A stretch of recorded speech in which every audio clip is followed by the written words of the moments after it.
राम जय राम जय जय राम।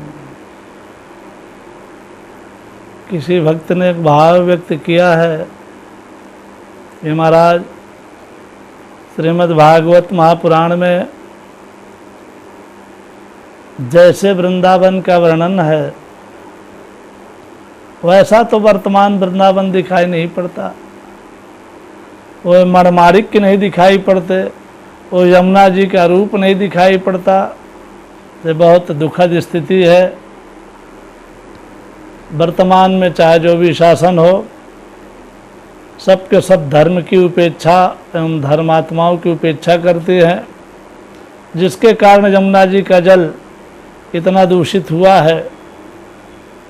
लेकिन मैं इतना ज़रूर कहना चाहूँगा कि सबको देखने के लिए तद्वत दृष्टि चाहिए। जैसा देखना चाहते हो वैसी दृष्टि चाहिए। वह दृष्टि जब आपको प्राप्त होगी तो वैसा वृंदावन दिखाई पड़ेगा। एक बड़ा सुंदर उदाहरण पुराणों में प्राप्त होता है। एक बार श्री हनुमान जी महाराज तप करते बैठे हुए थे सामान्य बंदर के रूप में, और कदाचित द्रौपदी जी बैठी हुई थी और उनको किसी नदी में प्रवाहित पारिजात के पुष्प को ला करके अर्जुन ने दिया।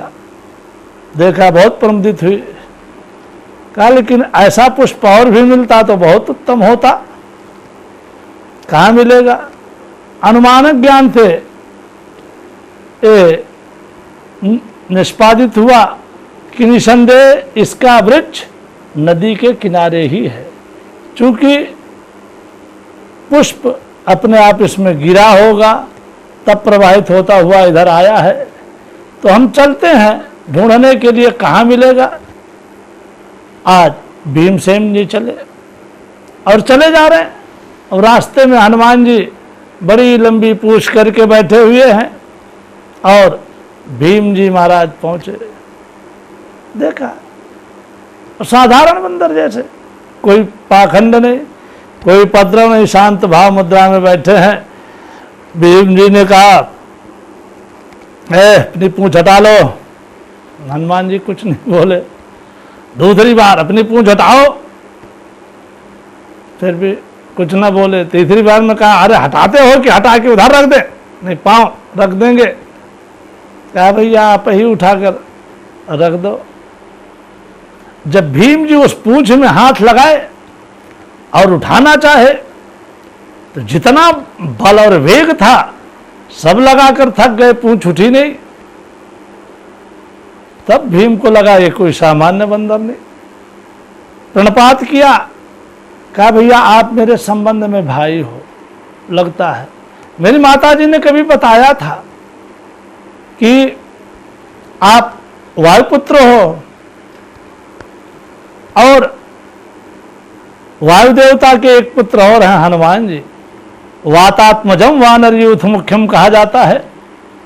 तो भैया आप वही तो नहीं है? अरे आप मुझे, मेरे बड़े भाई मिल गए, बहुत अच्छा हुआ, बहुत अच्छा हुआ, बहुत प्रसन्नता हुई, कभी भेंट नहीं हुई, बहुत अच्छा हुआ। भैया जी आप ये बताएं कि आप स्वयं लंका गए थे?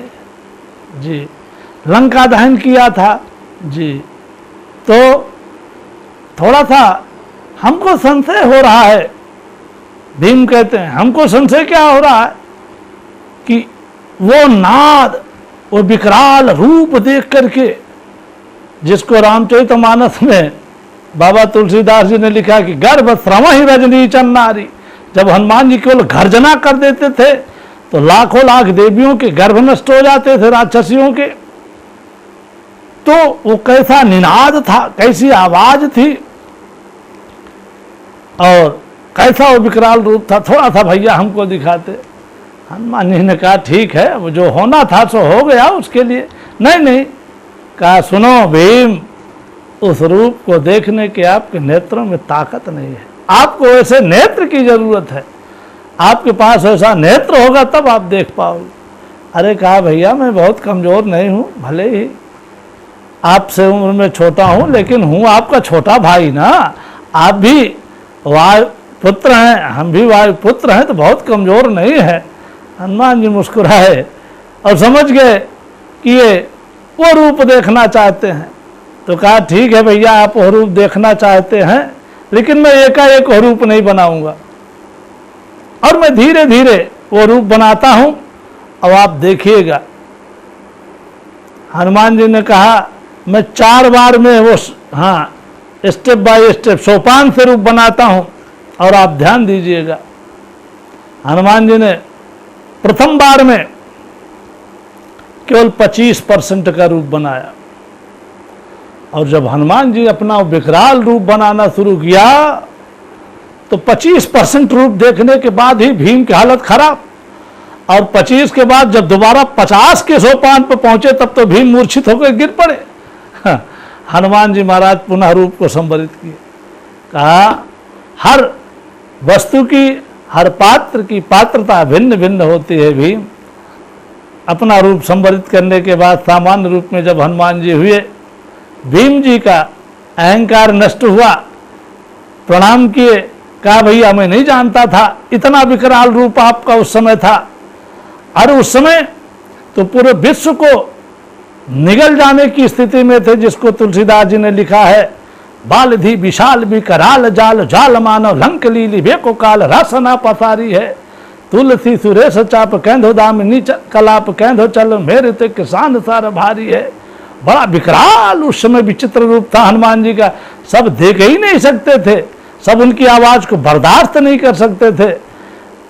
जब अब हनुमान जी ऐसा कहे तो अब तो भीम को विश्वास भी हो चुका था, अभी केवल 50% रूप देख पाए थे। कहा नहीं भैया बस बस बस, अब हम आपको नहीं देख पाएंगे। अगर ऐसी दृष्टि सबको प्राप्त हो तब तो वो देख पाएगा। उस दिव्यता को देखने के लिए तद्वत व्यक्ति के पास दृष्टि होनी चाहिए। एक दूसरा उदाहरण और भी है कि तानसेन जो बहुत अच्छा गायक हुआ, हरदास जी का भक्त था, शिष्य था, अब वो दरबारी के भी बन गया, वहां गायन करता था। और मुस्लिम शासक ने कहा अरे भाई आपकी इतनी सुंदर मधुर आवाज, आपके गुरु में क्या पात्रता होगी, कभी ले आते सुनाते। कहा कभी वो दरबार में नहीं आएंगे, कहा उनकी आवाज कभी सुनने को मिलेगी। हाँ हाँ, एक तरीका है, ऐसे तो नहीं आ सकते। कहा एक तरीका है, वो क्या, आप मेरे साथ चलिए और मैं गुरु जी के पास पहुंचूंगा, तुम उसको डांटेंगे, बड़ा स्नेहपूर्वक डांटेंगे और कहेंगे कुछ सुनाओ, तो मैं जानबूझ करके कुछ उल्टा सीधा सुनाऊंगा, स्वर विहीन, स्वरभंगता करके। तो डांटेंगे कैसे गाते हो, तो वो फिर मुझको स्वर लहरी में जब बताएंगे तो उसी समय आपको आवाज सुनने को मिल जाएगी। ठीक, अब गए और जब तानसेन को देखा, हरदास जी ने बड़े लाड प्यार से बुलाया और कहा सुनाओ, कुछ सुनाना शुरू किया और जानबूझ की गलती की तो डांट करके कैसे गाते हो, अच्छा गुरु जी थोड़ा सा इसको साधें, कैसे करना चाहिए। और जैसे उन्होंने सुर लहरी को शुरू किया, वो यवन शासक चरणों पर गिर पड़ा और कहता है वाह। कहा तुम कौन, अब अपना परिचय दिया। कहा आप जिनको डांट रहे हैं कि आप हाँ उनके गुलाम बन चुके, मैं वही हूं, बताओ आपकी क्या सेवा करूं, क्या सेवा करूं। कहा कुछ नहीं, हमारी कोई सेवा की जरूरत नहीं, हमको कुछ चाहिए नहीं। कहा नहीं नहीं तथापि।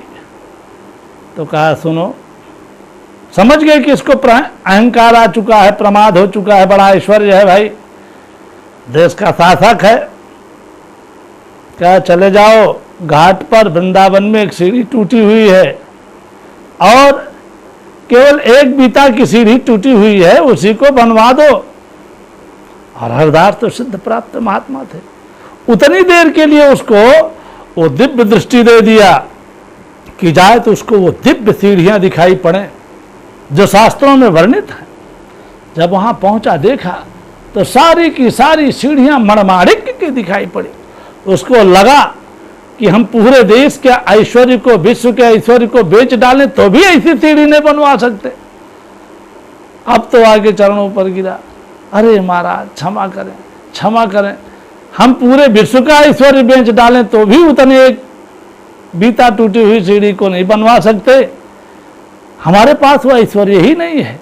तो जो ऐश्वर्य का प्रमाद था उसका भी प्रमाद टूटा, चूर हुआ।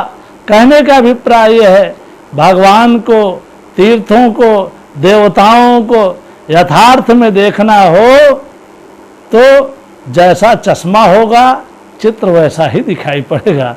जैसी यादृशी भावना जैसे सिद्धिर भवति तादृशी आपका मन पवित्र हो, दृष्टि पवित्र हो, वाणी पवित्र हो, विचार पवित्र हो, कर्म पवित्र हो, सब पवित्र हो, तब वो पवित्रतम चीज आपको दिखाई पड़ेगी।